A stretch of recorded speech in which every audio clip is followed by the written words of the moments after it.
Hey everybody, and welcome to I Can Fix Your Movie. Welcome. I know, I was holding it out. Yeah.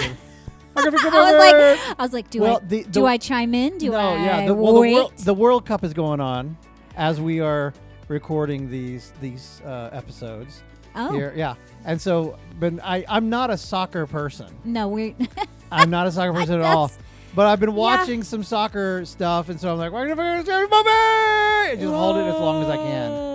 Yeah. I know it's an old joke. I don't care. It's funny. Well, it is. It was hilarious. Yeah. I just didn't know exactly how to engage. It's okay. You're just supposed to go that. like, oh my gosh, this is incredible. Something like that. Amazing. Yep. That's it. That's what you're supposed to do. Okay. All done. right. Well, welcome to episode 29 of I Can Fix Your Movie. This is a 2025. This film just came out. 26. Oh, 22. Oh, was it? Wait a minute. I think it came out in 2025, though. Oh, so it's not recent. It was at the very end of the last year. Oh. Yeah. Sorry, I thought it just came out, like last week. No. No, not at all. Okay, so 2025. Yeah. Got it. Yeah. It came out. When I say not recent, it is recent. It's very recent. It's not as recent as I thought it was. Right. That's what I'm trying to say. It came out in 2025. Okay. Just at the end of 2025. Okay.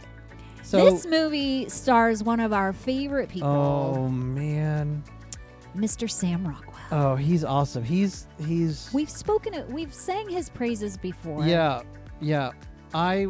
But there's not a single movie I've ever watched that he's in. I was like, meh. That I thought he could have done better. Yeah.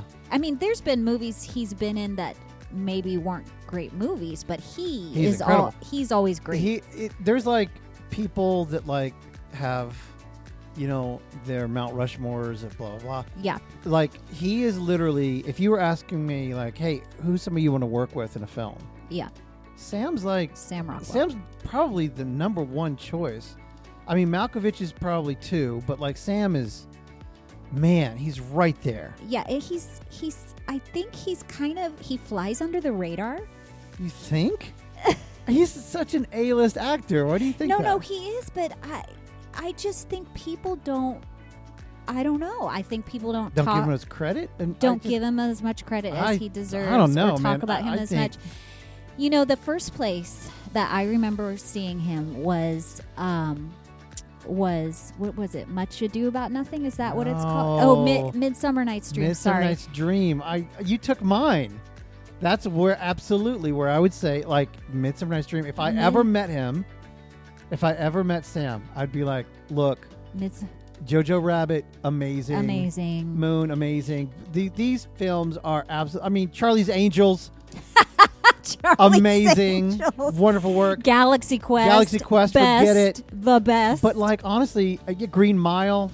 Golly. Okay, yeah. I mean, he was amazing in that, but creepy guy. Creepy. But I mean, seriously, I know we haven't even said the name of the movie. But if I met him, I honestly would be like, Sam, listen, you are absolutely number one guy in my world as far as acting goes, and it all started with. Midsummer Night's Dream. He played flute in Midsummer Night's Dream. Honestly, I saw his performance in that. Yeah. And it's tiny. It's so small. It's a small role. And I'm like, this guy is absolutely incredible. What he did with that role was like transformative. I mean, it could have been a role that you just overlooked and silly.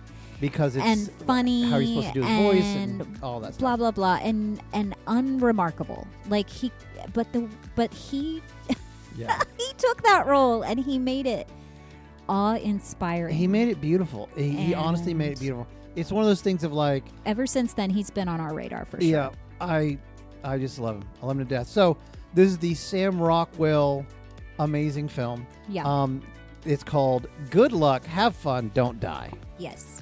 Finally, like 5 minutes in, we say the name of the film that we're Well, they have to read the name of the film to click on the podcast to listen. So I figure they know what they already know what they're listening to. So here's the thing. After we yabbered on about Sam forever, we're going to tell you about the film. Okay. So this is an interesting film. Oh, so interesting. It's an absurdist sci-fi dark comedy. Yes. So it already has these very interesting things thrown in together. And I will say, even before I even describe it, man, look, I liked this film. Yes. I really did. I liked this film. And again, like many other films that we've gone through, I've been like, look, I love this film. I really do. But there's just a couple of things. Can it be fixed? Can it be fixed? Can these things be Yes. fixed? Yes, they can be fixed. Yes. And it wasn't Sam's fault. Nothing is ever Sam's fault. He's a brilliant Sam, genius. it's not your and fault, he's Sam. a national treasure, and he should be knighted in the United States as a knight of the United States, which means that you're knighted with a bald eagle's feather. And then there you go. Okay. what would you, like, you're sir in England. In America, you'd be what? What do you think? A bro? You know? Just like... yeah, I don't know. What would you be? You'd be bro Sam Rockwell. That's what you would be.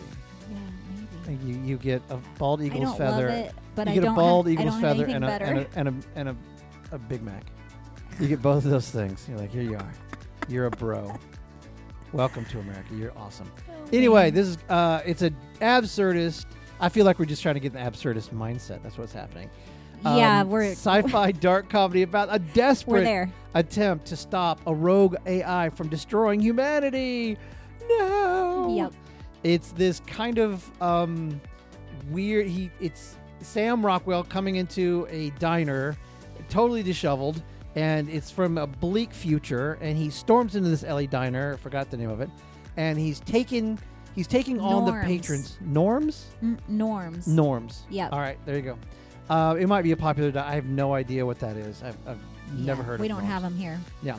And he's trying to find, but basically takes the whole diner hostage, okay? Because he says he has a bomb, which he doesn't actually have a bomb. No. It's not a bomb, it's something else.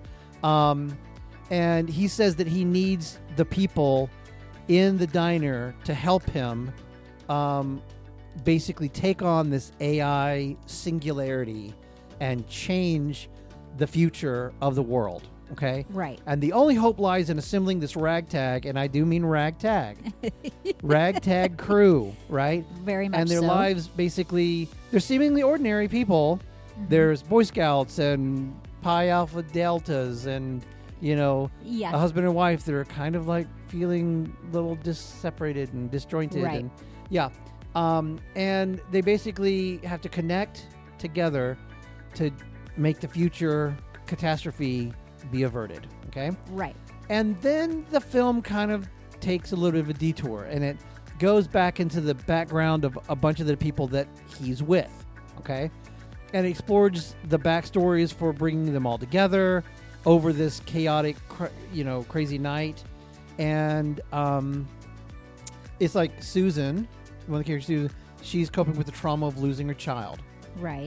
So she joins. Mm-hmm. And then Haley Lou Richardson, her character's entangled in a relationship with the AI-obsessed boyfriend. And then Michael Pena, his character, and it's Zazie is the actress's name. Oh. I always mess her name up. But Okay. she played like Domino and... Mm-hmm. Okay, yeah. They are a couple like navigating a tech-saturated school system. Right. That's like... they're just... Have you been to a high school lately? It's not too far from what's really happening. Exactly. It's so exactly what it is. So they all go through the evening battling these gun-toting killers in pig masks and psycho toys. And they hunt for this child responsible for creating the AI. And they're trying to upload these safety systems. protocols that right. aren't developed until the future, which he comes from the future to put right. them in place. And so he's like, we don't want to destroy the AI. We just need to, we just need to install the safety measures so it doesn't take over the world. Right. So they try to confront the AI. At the end, the AI actually offers a peaceful simulated existence in exchange for their surrender. They refuse and try to destroy it, believing they succeeded only for a short time before the future traveler, which is, I think, his name in the film is like future traveling guy. Oh. They never name him. That's right. I guess we never did hear Future traveling guy. Basically to realize that this happy ending was a fabricated thing from the AI And that's in the final twist. He basically resets the mission and goes back, basically to go to the girl who is allergic to technology. Mm-hmm. And because her nose bleeds every time Wi-Fi and phones are being used or whatever, which is a crazy allergy. Right. And he says basically what they need to do is give everybody what she has. Take her blood and transfer it to the world so that they all have to give up. So everybody is allergic to technology. Yeah, technology, which is kind of crazy. It's extreme. It's extreme, but it's if their world is a apocalyptic nightmare, then I guess you got to do what you got to do. Yeah, you got to go to the extreme. So, what we liked, well, Sam. We loved Sam. I think we took the first 5 minutes to talk about old Sam. You know, he can do drama like nobody I've ever seen, but this is his when he does comedy. Spot. Yeah. Dark comedy is just perfectly tailored. Yeah. For Sam Rockwell. If you honestly you want that film to, you want to watch that, you want to see him go crazy, go Jojo Rabbit. Yeah. Watch Sam Rockwell give a master class on how to create beauty. A complex human being. Yes. He's comedy, and then when it turns to drama and when he snaps that button and you see the grounded beauty of what he can create. Wow. It's Sam all the way. Yep. And Love the premise. So the premise, which you kind of touched on in the summary. Yeah. That he goes into this diner to find all these people. What we really didn't go in depth on is that this is like the 117th time he's been in there. 117th time he's been in there. He's looking for the exact amount of people. Not amount necessarily, but the exact combination of people that is actually going to succeed in this mission. And he hasn't found them yet. He hasn't found them yet. He keeps going back and keeps going back. So he chooses people he's worked with before, some of them, but some of them are new to his group. He's just trying, he knows that there's like a right combination of people. That's going to get him to be able to download these specs to the AI. Right. And that, for the exposition... That's a great idea. Is literally one of my favorite expositions I've ever seen. It's it's perfect. Like, I was locked in from the exposition on, and then it was like, oh, we got off the rails a little bit here. Yeah. And I wish we'd stayed with that premise. But yeah, when he's like, he's like, Gerald, no, put your hand down. You've got a bad knee. You die 5 minutes in every time. Dude, that's hilarious. When he's like me, he's like, put your hand down. You're the biggest waste of time. And then he goes to the girl that's like, you, my love.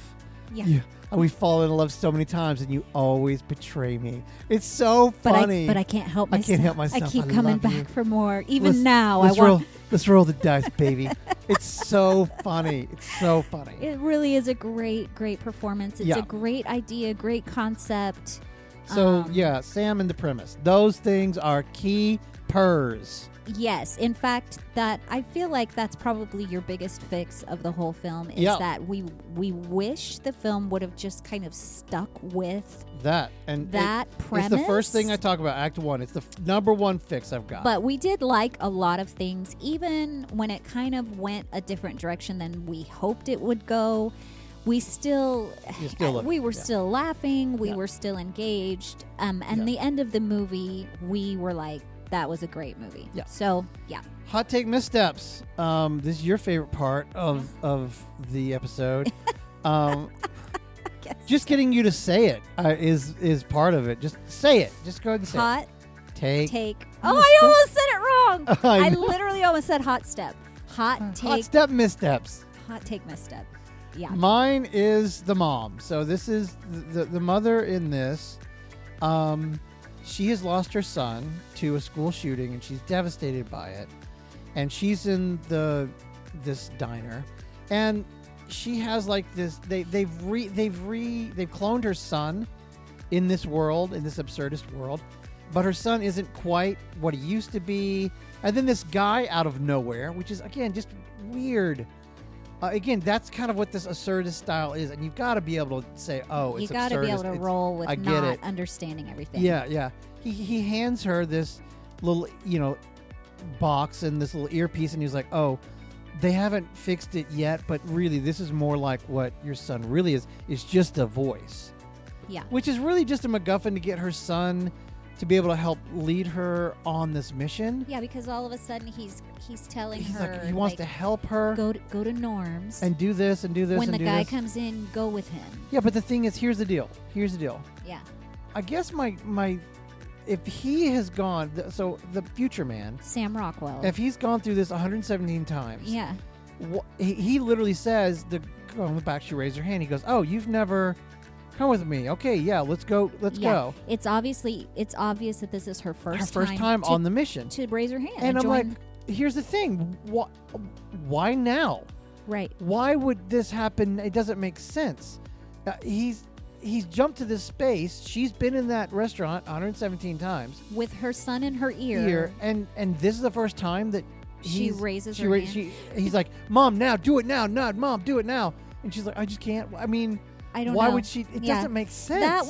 That one didn't make sense. It really didn't, because presumably it's the exact same events have led up to the actual until Norm's, until he gets there at Norm's. It's the same events, it's right? the exact same people, the same events, the same everything until he gets there, and then that's it. Depending on who he picks, that's when it changes. It can change. So it's kind of a weird plot hole. Maybe I didn't get it, but it felt weird that that was the first time. Right. Because if the son led her there and said, go with this guy, why wouldn't he have said that 117 times? Yeah. Anyway, that's mine. I don't really have one other than Sam Rockwell's character's outfit. I don't even know.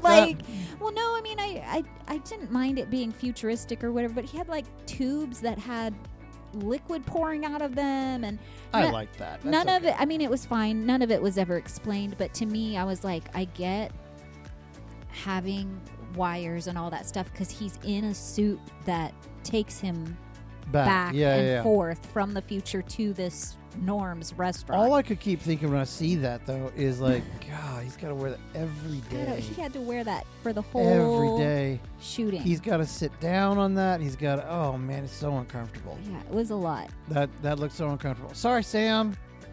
Sorry, buddy, that you had to go through that. What you do for your art. I know. You're so amazing. If you ever want to go get coffee, just let's chat. I know. Love letter to Sam. Here you go, Sam. All right, Act 1. Let's get it. Let's go. So here it is. This is the number one fix of the whole movie. It's literally the only reason that I said, yeah, let's do this, is this one fix. Right, because everything else is kind of... We kind of questioned if we should even do this try to fix it. Because we liked it. We liked the film. I'm like, it's not really fixable, but this one thing kept nagging at me, and I was like, yeah...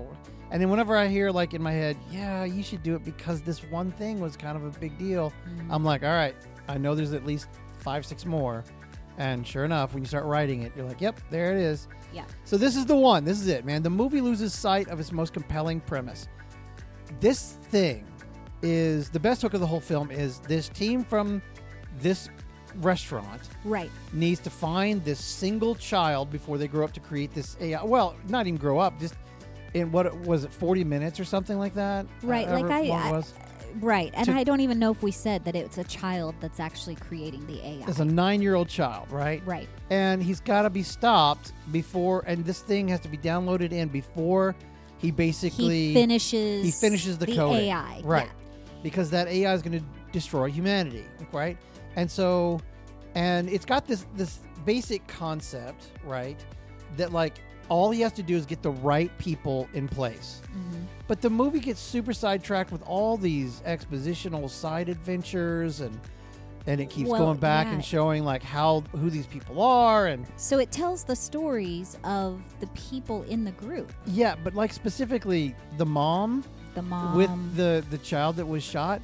It was on that story a long time. The 2 teachers and what happens to them. them. But not all of them.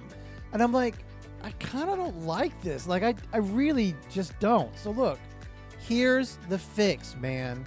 Keep your entire plot laser focused on the search for this kid. Every single clue, every action, every scene is focused as a team to get farther or closer to that kid. Yes. Right? You've got kind of the Terminator meets National Treasure, Mm-hmm. right? And they've got to go through all these clues and figure these out. The ticking clock. Meets Adventures in Babysitting. Yes. Do you remember that film? Elizabeth Shue? Sure. Yeah. Like, the whole night is just one crazy adventure after another that finally gets them to where they going. need to be. The ticking clock, the whole thing is moving. The puzzle is trying to be solved. And then let the wackiness ensue. Let it be funny, right? Yes. Let it be cool. The second issue directly links to this. Mm-hmm. Okay, so problem 2, the team that was kind of chosen didn't really feel uniquely qualified at all. Right. He's like, I got to get the correct team. He said it like a lot in the script. Yeah, and then it felt like it didn't really matter. One lady gets shot up, the other guy gets an ice pick, and he's like, what? It just kind of feels randomly lucky. Yeah. Like the one person that, the two teachers, the husband and the wife, the teachers, they happen to have this little ray gun that like stopped the kids, the zombie kids at the end from attacking them, that they just happen to have. Right. And then the lady in the princess dress, who he had said he'd never had used. Right. He'd never picked her. And he's like, because she's crazy. And that's what he basically said, is that she's nuts. Right. He was giving her creepy vibes. Yeah. And so she actually ends up, in the end, spoiler, she turns out to be, she's the girl that's like, she can't have technology around her or whatever. She's allergic to her nose starts to bleed. Wi-Fi or cell phones. Yeah. Turns out to be, that's his mother. That's his mom. mom. And she's pregnant with him right now. Right? Yeah. The time he jumps back to, she's pregnant with him. And so here's the deal. All the characters felt interchangeable, almost. Right? If you swap somebody out, it's like the story barely changes. Right. For the fix. And this is, so the first one and this one, for me, is the whole movie. Right. Okay? Stay laser focused on getting to that AI. And again, this one. Make every member indispensable, but maybe not in the ways we expect. Yes. All right, follow me out. There's one that's like this. He knows about AI. Mm-hmm. How? He took some, class, at the community college. Sure. And he just happened to remember this one thing. The one thing that they needed. In order to succeed. He's like, he doesn't do well in anything else, but he was like, he got that question wrong on every test, and now he knows it. Right? Yes. Right. And then there's one that's like, he's like, they have to blend in. And this person was a cosmetology student, and they put the makeup on them, and they blended into this surrounding and made them. Mm-hmm. Another person is like, I brought you because of these, and he holds up their hands. They needed somebody with little hands to be able to reach into this thing and pull this lever. Right. Or the bigger dude that jammed his body into the door and they were able to squeeze through. Whatever it was, that was the team that they needed. They needed that because he's done it so many times. Right. And he's failed so many times. Yeah. He knows now, I need a person that can do this, and I need a person that can do this, and and now that we're on 117, he finally has figured out almost every step, every person that he needs to get through each puzzle or each adventure to get to where they finally get to the kid. And maybe there's like a doomsday prepper person that knows how to make a trap. I don't care. Right. It doesn't matter what their skill is. They need to be useful. They need to be useful, right? Yeah. And not send us back to, stories about what happened to these people that made them this past week. Yeah. Which is what they did. They, they're like, okay, this is this person's story. This is from a few days ago. And it was interesting, but it didn't really matter that much in the moment. I mean, maybe a little tiny part of it did, but yeah. So that's basically it. If every success required a different team member to succeed for the survival of the team, that is the team. Then it made sense why he's like, I need this group. And then you fulfill on the promise of the beginning, exposition. Right. And he does, by the way, end up picking the woman who ends up being his mom. Yeah. He's never picked her.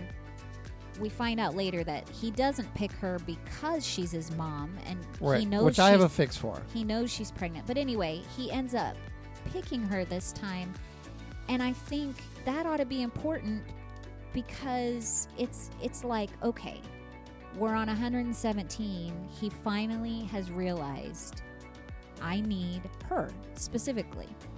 And well, he just got decided because some hot sauce fell on the floor and spun in her direction. It's like, all right. Right, and was pointing at her, and so he was like, fine. Fine, we'll take her. Next one, the mission begins kind of with a lot of certainty, in my opinion. Yes. The hero arrives believing that he knows exactly what they need to do to stop the AI, and the audience never questions whether they're chasing the right target or not, and we kind of should.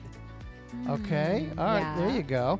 For a fix, I think that I think he needs to be like, all right, there's 3 possible candidates. Oh. Yeah. That's an interesting idea. I know. That's why I'm fixing it. And we know it might be in this building here. It might be in that one. It might be in this one. That way it's not such a straight shot. I mean, he's going in. He's like, oh, we never made it this far. We're here. We never made it very far at all because we didn't have the people. And we just keep getting shot and blah, blah, blah. And I'm going to give you a kind of a build up to that. But it's kind of, it's just, I mean, it's too much certainty. If you have different places it could be, right? Yeah. Then the team spends basically Act 1 trying to hunt down who they think it is, only to find out, like, oh, they've got the wrong kid. Right? Right. And then suddenly it's more, it's got so much more depth to it. Exactly. Instead of just like a fetch quest, right? Right. And I mean, the comedy comes from the fact that he's done this so many times. Obviously, there's going to be things he knows. Yeah. I mean, there's going to be things that he's like, we can zip through this and I'll tell you how because I've done it so many times. Right. But just not with this group. Right. I'm going to give you there, and there's also a side problem that just a side thing. I didn't really have this in my notes, but look, I would have loved to seen some of the failures of other teams. Yeah, I think that would have been super so fun funny if we saw him going out with a different group. Well, I mean, and like even where they failed, and at that moment he goes back and he's like, nope, not you. Well, if he's like, they're like, wait, stop. He's like, man, we fell at this one so much, and then it shows, woo, like just like, right, God, these guys, they can't jump. That would have been great. It was so funny. Okay, and then this again, still there. I don't think it should have been 117 times. Okay. I think it should have been like over 1,000 times he's done this. Oh, like a huge amount of times. He's just been going. Look, we know that there's from March Madness, there's 64 teams involved.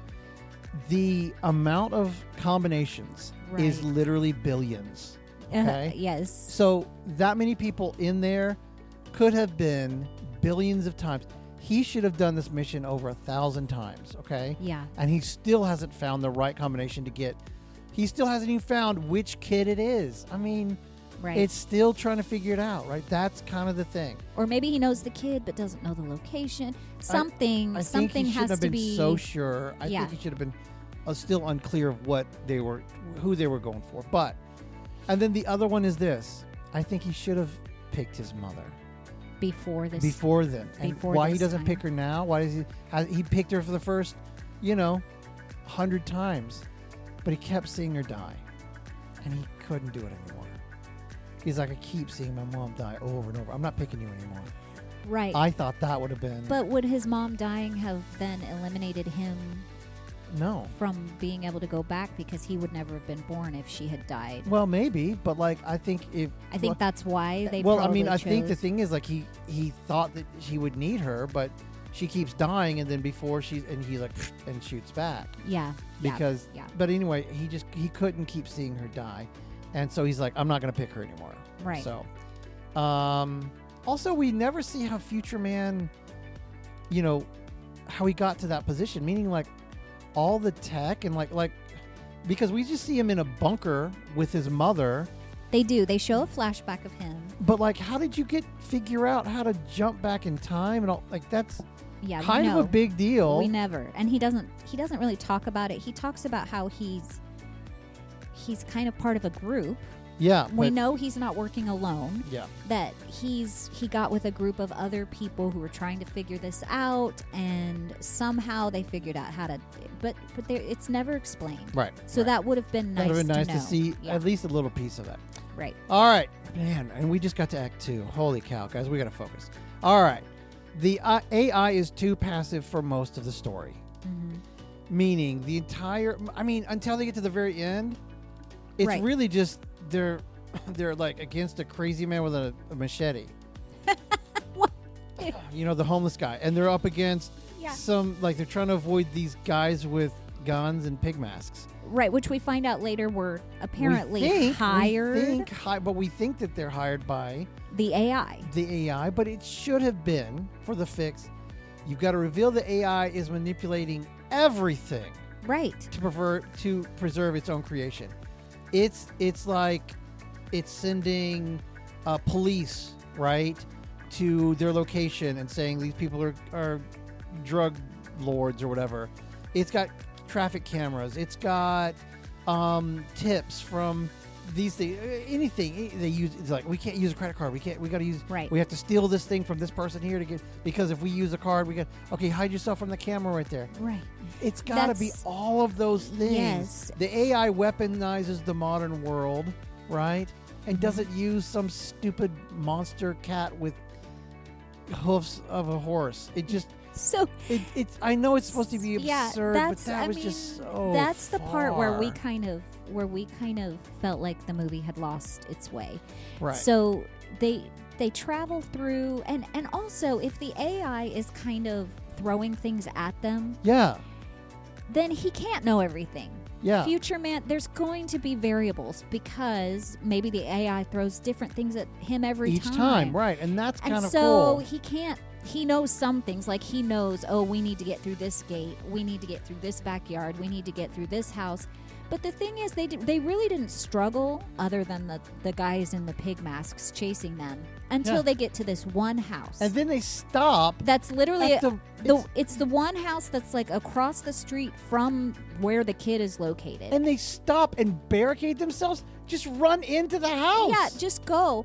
And he's like, something horrible always happens in this house, so we need to barricade the house and we need to get ready for it. And it ends up being these zombie kids. Giant. There's zombie kids, and then a giant zombie kids, and then cat. this giant cat centaur combination thing, and it's obvious that we start to question, like, is this reality? This real? Is this in an AI? Are they simulation? living in an AI simulation? What's happening? Which I think here? is kind of the point of what they're trying to do. But I thought it just got real muddy, real fast. Right.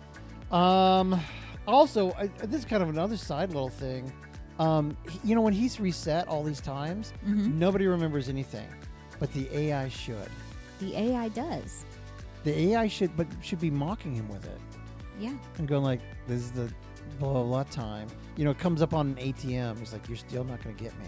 Right. Like, it should be like remembering what you've done. It's learning. I mean, that's what AI does. It learns from what has happened in the past. I think that would have been really cool. It's like, it's mocking me. It's making fun of me. So I guess the whole premise is that the AI is up and functioning, but it's not at its peak yet. It hasn't been fully completed yet. So there's kind of this ticking clock for when it's completed and it's actually at the point where it can take over everything. So they get into the final house, and the parents are actors. Where the kid is. And they have to bust through a wall. Again, it's just, okay, whatever.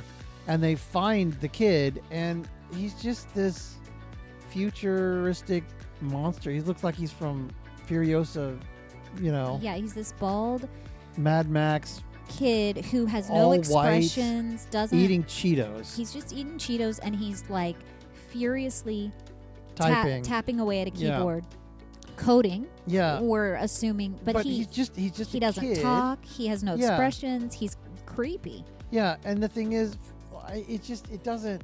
I don't know. I was just like, oh, and it felt kind of empty. I think for a fix, I think that they meet this kid and he's extraordinary. Yeah, he's super sweet. He's completely opposite. He's fun. He's empathetic.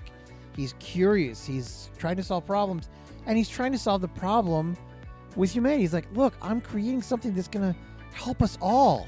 And right. you're like, he's excited about the AI he's creating. Right. And then they're trying to figure out, they're not trying to stop this evil thing. They're trying to prevent the unintended circumstances and consequences from what he's creating. Right. They're not trying to stop this kid that like looks like a ghost, Right. And they are they say several times, like, he's just a kid. We're not here to hurt the kid. We're just here to install this thing. But then the kid ends up being like this kind of evil thing. Yeah. And it shouldn't have been. It shouldn't have been. It should have been this been really sweet kid. a 9-year-old kid. It that should was have been really this smart. little Doogie Howser that's killing it. And you're going, wow, that's great. But, buddy, you got to stop doing that. And he's like, but then the AI is like, I'm not going to let you do it. It's the AI that's the evil. The issue. Yeah. All right, next problem. There's almost no debate about the morality of the mission either. Right. Everyone just kind of agrees, okay, cool, let's do it. Let's go for it. So this is a quick one. I think for the fix, you've got to split some of the team at different points and going like, look, this child's got to die. We got to kill this kid. Oh, You know what I mean? And other ones are like going, what are you talking about? Absolutely not. And, the other one's like, we've got to save the kid from the AI. Well, he's just going to do it again. And right. They should kind of go down that and give us maybe they all have different ideas of how because then you have how conflict. the solution is. Yeah, you got conflict within the team of like what's supposed to happen instead of just like blindly following Future Man. Right. Which they basically did. Right. I mean, they had a little bit of conflict. They had one guy that was like, do we really believe that he's from the future, or is he just crazy? And then he says there's 47 cents in your pocket. And he's like, oh, I'm in. All right, I guess you are from the future. The end. All right, Act 3. The climax doesn't fully capitalize on the story's theme. The ending kind of just, it felt like, I don't know, kind of empty a little bit. Yeah. And it's just... Well, because they don't actually solve the problem. No. It's... Yeah, because what happens is the AI offers this... They think they do. Yeah, offers this world, and then they plug in, they go, no, screw you. And then they go, we did stop it. We stopped it. But then they go out into the world and everybody's happy and they're like, wait a minute. Everything's perfect and it's great. And that's when Future Man realizes, wait a minute, this has to be AI. And so he jumps back. Yeah. So here's the deal. I think you've got for a fix, I think you have to reveal that technology itself was never really the enemy. It was the human choices that were put into it. Right? Instead of preventing AI from being invented, they're trying to figure out like how the child could build it differently with transparency, safeguards, and they're not trying to stop the progress, they're trying to redirect it. Okay? So that's the way I think it has to try. But again, the ending still we're going, I guess we're still in the AI. I guess we're still in it. Well, and that's I think that was one of the hardest things about it, is because when he goes to Norm's, it feels like, okay, we're in reality. We have to stop this thing. And then we get to that house right across. Maybe the closer they get to the AI, they kind of enter a simulation, maybe. But all of a sudden, things were happening, like the big cat centaur and everything, that you're like, wait a minute. Is this reality? Is he real? Is he trapped in a video game? Is he like has AI created this world? Are any of these people real? Like, you start questioning all of that. Right. And I think what you have to do is make that really clear. Well, yeah, I mean, because the thing is, in the end, I feel like they missed the most important question, and they never really answer the most important question of the movie. Like, they don't really talk about like what are they really trying to do. Right. What is the real mission? Is it to stop the kid, stop the AI, alter the AI? Is the AI correct, but like humans are giving it contradictory goals? Like, we want maximum prosperity but eliminate risk. Right. Well, you can't have both. You've got to take risk, right, so that you can have, and then it's following those instructions perfectly and concluded that freedom itself is the problem. Right. And so it does what it does, and it's like, okay, sorry. I agree. So that's the issue. And the thing is, and I'll just say off the jump, when you're dealing with a movie that deals with time, you've got always so many issues that come up. Then you're dealing with this puzzle of morality within the AI world of like what is right, what is not right. Right. And then if you don't answer either one, but you also leave little loopholes with the time situation, it always makes audiences feel like a little like because when you get to the end and you have people out in the happy sunny street and it's like, oh, is this real? Yeah. And then they're like the guys in the street going, it's snowing, and it zooms back and it's not snow, it's something else. Right. And you're going, good. What are we still in? Are we in a simulation? Is this what is happening? Yeah. And you don't know. You just don't. I think that kind of left us in a weird place as an audience. I sure. think that might have been honestly the point. However, too many audience members are going to go, I don't get it, and then that leads to I don't like it. And by doing that, the filmmakers can be like, well, you're just stupid, you don't get it. And that kind of blasé attitude is, I feel it's wrong. I think you've got to be, if you're going to do something absurdist, I get it. Yeah, we didn't have a problem with how absurd it was. Because I feel like you can do an absurdist tone, right? But make sure that the story still, wraps up any loose ends, connects correctly, and makes it clear. Because, like, for example, Inception, and he spins the top, and people are like, wait, is he in the real world? Is he not?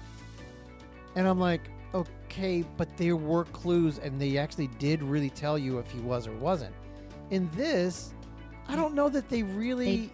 we had no idea. We weren't necessarily... I don't know, because clearly those, monster cat creatures don't exist. So he couldn't have been in the real world. So it's like, well, and here's the problem with it is if he's not real, if the world that he's trying to save isn't real, then why is he even on this mission? Yeah. Why, if he's just looping back to an AI simulation over and over and over again, then then how does he get out of that simulation? Right. At what point did they enter the simulation? At what point did we go from this is real with real people trying to save a real world to, oh no, we're in a simulation? That's where it wasn't clear. It wasn't. All of a sudden, all of these crazy things were happening that could not possibly happen in real life, and it's like, wait a minute, because what your audience has this been the simulation the whole time, right? Yeah. Because what you expected the audience to or expected to happen was, he finishes it out, he saves the day, blah, blah, blah. And then if you remember the flashback, the little boy that goes outside the bunker in the apocalyptic world, and he finds the little visor that's supposed to take him to this AI world that everybody was addicted to. Yeah. You expect it, he turns it on, but he doesn't put it on. You expect him to be like, oh, he actually had it on the whole time, and the mother came over and removed it. He never went through any of that stuff. He was a kid the whole time. He was a kid. You know what I mean? I kind of would have been okay with that. I would have been a little frustrated with it a little bit, because it's like, but I was dreaming all along. I was dreaming all along, which I don't know that I wanted it to end that way, but it wasn't clear. I wanted it to be real. I wanted the stakes to be real. I wanted him to actually be trying to save the world, and I'm even okay if he failed. What I was not at peace with was just not knowing if this was real or not. Yeah, I mean, the thing is, if they just stuck to the mission of, we need these people to do this thing, and then in the end, if he goes, oh, this isn't real, but and they jump back to the thing again, he's like, I don't need any of these people, Mom. It's you and me. We're going out there. We're going to infect these rats with your blood and start the revolution with this. Then that's fine. Right. That would have been totally fine. But because they had all these crazy things that started to happen in this world, you're like, wait, now it doesn't work. Yeah. Because it's not grounded, which just sounds silly to say. It's not grounded in the absurdist theme anymore. It doesn't follow. All of a sudden, it just doesn't work for me. Right. So I think that was our main issue with the film. We really liked it. I loved Sam Rockwell's performance. Everybody else did a great job too. It was a good movie. It was a good movie. Our main problem with it is that A, they didn't stick to what they started with, and B, that premise, they just didn't. They left us literally confused about did what we just watched, was it all a simulation, or was he real and actually trying to save a real world? And we just didn't know. And because we didn't know, we felt like, okay. And the people we were with were like, we were like, we loved it. And others like, I hated it. And I'm like, oh, gosh, well, if half the people are in that boat, well, then I guess if you only want half the people to like it, then you did it. But if you want a real hit, hit, then you answer some of those questions. Right. And if you don't care if people like it and it's just a message about AI, you still have to make the message clear. Yep. And it wasn't. Yeah. So even though this film had, I feel, several agenda ticks that it wanted to get out there in the world, I never thought that the agenda ticks overpowered the story, which is commendable, because a lot of times, man, you're watching a movie and you're like, oh... At the expense of the story. I can tell at the expense of the story what agendas you're wanting to tell. Yeah. This was not, even though it had some agenda moments in it, I felt that they worked with the story and they didn't sacrifice the story to tell that idea. Or they used a really good story to tell that thing. Their agenda. And I was like, fine. And at that point, as a thinking adult, I can go, I either accept that or I don't. Right. And I can move on or dwell on it and go, wow, that moved me. Right. Either one. So, there you go. Overall, fun film. I really liked it. And number one thing that I liked is it was different and fun, and it wasn't a rehashed, fifth or sixth or eighth movie of a rehashed thing that somebody already made somewhere else, and it wasn't. So it was an original, interesting piece. Original, yes. And I was like, okay, fun, cool. Keep making those. Yeah. That's my encouragement to you writers. Idea. Keep going. Yeah, cool idea, cool cast. Just didn't finish, didn't cross the finish line. That's all. Just got a little got a little off track. That's it. Right. So that's all we got, kids. I hope you had a good time with us on good luck. Don't have fun. Have fun, don't die. There we go. Good luck, have fun. I don't know that that's going to catch on as a greeting, but I say it every day. I don't know what you're talking about. I say that every day. I meet somebody. You saw the title of this movie and you were like, finally. I was like, fuck.